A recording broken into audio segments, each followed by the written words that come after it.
চুমু খা। Hello everyone, কেমন আছেন আপনারা সবাই? আশা করি আপনারা সবাই ভালো আছেন এবং সুস্থ আছেন। আমার আরেকটি নতুন ব্লগে আপনাদের সবাইকে স্বাগত। উচ্ছে ভাজা। প্রত্যেক দিনের মতন ঘুম থেকে উঠে ফ্রেশ হয়ে নিয়ে নিজের কয়েকটা কাজ সেরে আমি চলে গেছিলাম উপরে গিয়ে দেখলাম গৌরী রীতিমতো ওর কাজ শুরু করে দিয়েছে। আজকে একটা নতুন রেসিপি বানানো হবে, সেটা শেয়ার করব। এই দুদিন ধরে ঘাড়ে খুব ব্যথা হয়েছিল, তাই জন্য এখন ছাদে যাচ্ছি, একটু জামা কাপড় রোদে দেবো, মানে সরি বালিশগুলো রোদে দেবো। তাই কি রোদ্দুর উঠেছে আজকে, এই যে দিয়ে দিয়েছি।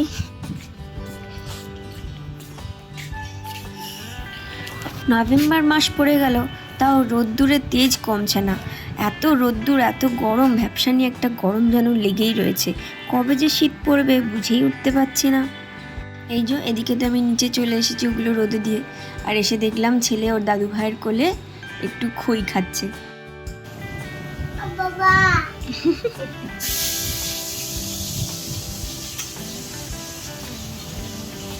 নামতে হবে।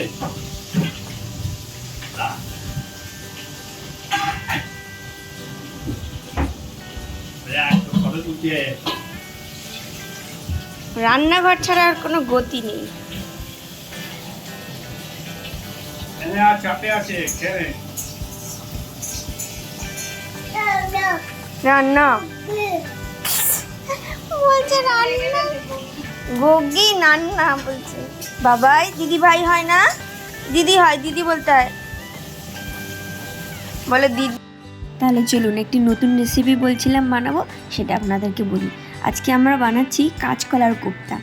কাঁচকলা বাড়িতে ছিল, তো ভাবলাম যে বানিয়েই ফেলি। এই যে প্রথমে কাঁচকলাটাকে গড়ি সিদ্ধ করে নিয়েছে প্রেশার কুকারে, খোসা শুদ্ধ সিদ্ধ করা হয়েছিল, আর খোসাগুলো তারপরে যখন সিদ্ধ হয়ে যায় ছাড়িয়ে রাখা হয়েছিল। আর আমি গতকাল রাতে ওই মটর ডাল ভিজিয়ে রেখেছিলাম, একটু জানতাম যে এটা বানাবো সেই জন্য ভিজিয়ে রেখেছিলাম। তো মিক্সিতে কয়েকটা খোসা দিলাম কাঁচকলার, আর সব দিইনি, অল্পই দিয়েছি। আর এদিকে মটর ডাল, একটা কাঁচা লঙ্কা, আদা দিয়ে একটা পেস্ট বানিয়ে নিলাম। নিয়ে ওদিকে তো কাঁচকলা সিদ্ধ হয়েছিল, কাঁচকলা সিদ্ধটাকে ভালো করে মেখে নিলাম। তার মধ্যে ওই যে পেস্টটা বানিয়েছিলাম মটর ডাল আর খোসা, সেটা ওর মধ্যে অ্যাড করে দিলাম। ওর মধ্যে আরও একটা জিনিস দিয়েছি, সেটা হচ্ছে নারকেল কোড়া। নারকেলটাকে একটু কুড়ে আমি বেটে নিয়েছিলাম, মানে ওই বেটে দিয়েছিল, আমি কিছু করিনি, আমি শুধু রান্নাটা একটু করেছি ব্যাস। আর গৌরী সবটাই হেল্প করেছে। এবারে ওর মধ্যে একে একে নুন, হলুদ, জিরে গুঁড়ো আর একটুখানি ধনে গুঁড়ো আপনারা চাইলে দিতে পারেন। বেস্ট হয় কি, ওই যে জিরে, শুকনো লঙ্কা, ধনে একটু ভেজে নিয়ে গুঁড়ো করে দিলে ওটা খুব সুন্দর খেতে হয়, কিন্তু সেই সময়টা ছিল না বলেই সেটা করা হয়নি। বাড়িতে জিরে গুঁড়ো ছিল, ওটা দিয়েই মেখে ভেজে নেওয়া হয়েছিল। এবার ওগুলোকে তো মাখা হয়ে গেছিলো, একে একে ভেজে নেওয়া হচ্ছিলো। আর এদিকে আমি একটা পেস্ট বানিয়ে নিচ্ছিলাম। হলুদ গুঁড়ো 1 চামচ, 1 চামচ কাশ্মীরি লঙ্কার গুঁড়ো, 1 চামচ ধনে গুঁড়ো, 1 চামচ জিরে গুঁড়ো, আর স্বাদ মতো নুন দিয়ে ওর মধ্যে একটু জল দিয়ে কিছুক্ষণ গুলে রেখে দেবো। এবার যখন রান্না করবো একেবারে কড়াইতে দিয়ে দেবো। এদিকে আমি কিছুটা তিল আর 5-10টা মতন কাজু বাদাম নিয়ে নিয়েছি, যেটাকে আমি মিক্সিতে একবারে পেস্ট করে নেবো। কড়াইতে তেল দিয়ে দিয়েছি, সেগুলো ভাজা হয়ে গেছে কোপ্তাগুলো। আর তেলের মধ্যে তেজপাতা, গোটা গরম মশলা, একটা শুকনো লঙ্কা ফোড়ন দিয়েছিলাম। তারপরে টমেটো কুচি করে কেটে রাখা ছিল, সেই টমেটো অ্যাড করা হয়েছিল।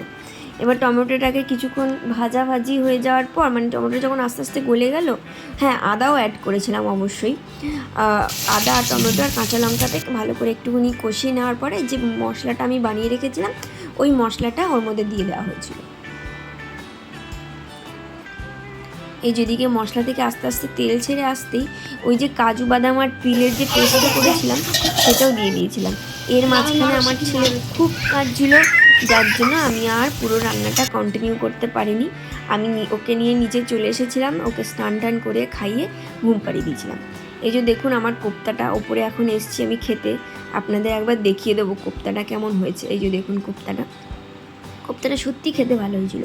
সেদিনকে আমাদের আবার রান্না হয়েছিল পমফ্রেট মাছ, ভাত, আর এদিকে ডাল তো আমাদের রোজই হয়, আর কাঁকরোল ভাজা, উচ্ছে ভাজা, এগুলোই হয়েছিল। দারুণ খেতে হয়েছে কোপ্তাটা।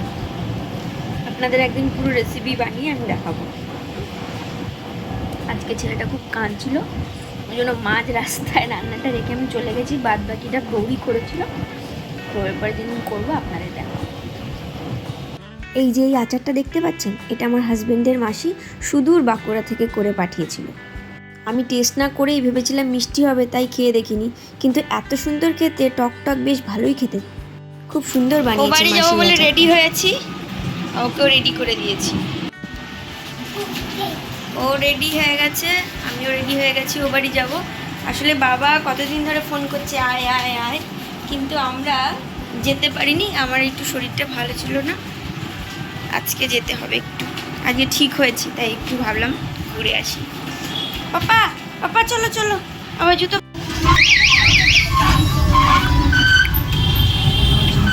ঠোঁটে চুমু ঠোঁটে চুমু খাবি না, ঠোঁটে চুমু খাবি না ভাই। ওই আমার দিকে খেয়ে নিল আমার দাও।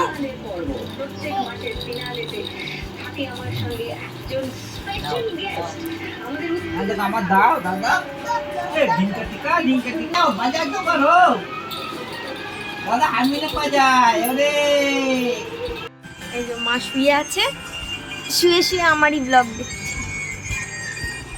মায়ের শরীর ভালো নয়, আঙুল টাঙুল সব ফুলেছে, শুয়ে রয়েছে। মায়ের শরীরটা ভালো নয়, তাই রুটিটা আমি করে দিচ্ছি। আটাটা মাখাই ছিল, আমি শুধু লেচি কেটেছি, এবার বেলে ভেজে নেব। ব্যাস, আমার রুটি ভাজা শেষ। এবার আমি আস্তে আস্তে বাড়ির দিকে যাব। বাড়ি আসার পথে দেখলাম কয়েকটা জায়গায় জগদ্ধাত্রীর পুজো হচ্ছে, ওনারই হয়তো ভাসান হবে, তাই এদিকে ব্যান্ড পার্টি এসেছে, ওনারা সব বাজাচ্ছে আর অনেকে তালে তালে নাচ করছে। আর আমার ডান দিকে এদিকে আবার খিচুড়িও দিচ্ছে।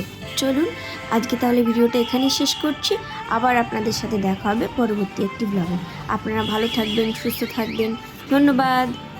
ভিডিওটি ভালো লেগে থাকলে অবশ্যই একটি লাইক এবং কমেন্ট করে দেবেন।